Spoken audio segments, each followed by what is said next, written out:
In a recent interview, it was actually Crim6 calling out every other Call of Duty team for being afraid of the potential of the Dallas Empire. This is perfectly timed because within 48 hours of that interview being released, which will be linked down below for all of you, yes, it's now been announced. It was not too big of a surprise. If you guys watched yesterday's episode about this, it was not a tough prediction to make. Every single remaining Call of Duty homestand has now been canceled. All events will be moved to online play, which is going to be incredible. We'll talk about that point in a second. Back to the interview, one of the main points that Crim6 does make is it's not a confidence issue, like we did kind of picture with a guy like Shotzi, obviously expressing his nerves. And despite the fact they've placed second and also have their first chip of the season, people still doubting the Dallas Empire. But now with events going to online, this interview is perfectly timed, as Crim6 went on to state that everyone is actually afraid of these guys. As he says, that's the thing everyone sees, the potential. Everyone sees it, and that's what teams are afraid of, and we are optimistic. It's really hard to get mad when everyone on the team knows we can be the best. And just like that, yes, again, the interview will be linked down below for all of you. That was obviously the main point to make. And certainly, if you guys are being honest with yourselves, you'd have to see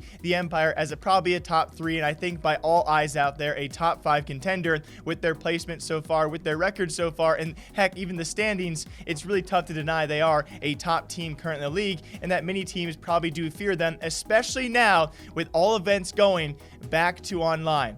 This is going to be incredibly insane. We were lucky, though. If you guys do watch other esports out there like Rocket League, they canceled their World Championship all no. Not even online play. They'll finish it out with regionals and, of course, their league play, but they will have no World Championship. So we'll see what happens towards the end of Call of Duty season. Hopefully the virus has cleared up by then. God knows where that's going, but still the online events obviously favoring your two Titan teams of onliners. That being the FaZe kids, obviously very good on LAN on top of that, but before even season starts, they were the ones going on 50+ map win streaks or 40+ map win streaks and very dominant in online scrims. Right alongside them, even before them, was the Dallas Empire. And even further than that, you have to think about this, guys. The Empire, living in Texas, known for their great internet, also operating out of a single facility, probably also having some pretty good internet. It was very well known and obvious that the Empire had clear advantages over other teams. Yes, they were still a top team. When it comes to online play, they had clear advantages,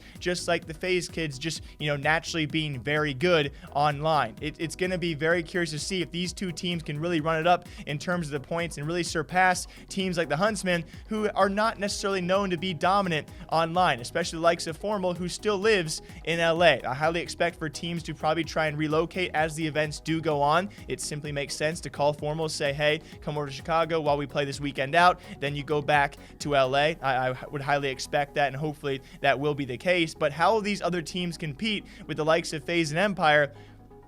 It's going to be a weird one. And who knows, guys? This obviously could favor some sleeper teams out there who are also located all in the same city and maybe not performing too well because of all the nerves. Now, one last point I'll leave you guys on. Of course, leave your thoughts down below who you think this favors the most and why. But this is going to be very interesting as well, because what do we do for sub players? Really, you're going to see a top tier player either crack or not crack, I would say, a lot faster when they go to LAN events. Now with all of these players being used online, are we going to see a lot less subs used because players are more comfortable being in these 5-man groups? I have no idea. It seems if you really want to crack and break down a player and find out whether or not you can use him in the long run, you use him on LAN and find out if he can keep up with the pressure. Now with all these events being online, it might be harder to identify who we need to swap out. But yeah, again, it's going to work really weird ways. We have never really seen this in a Call of Duty league before, at least, in the actual Call of Duty league, with the first inaugural season already moving everything online. It's going to be very,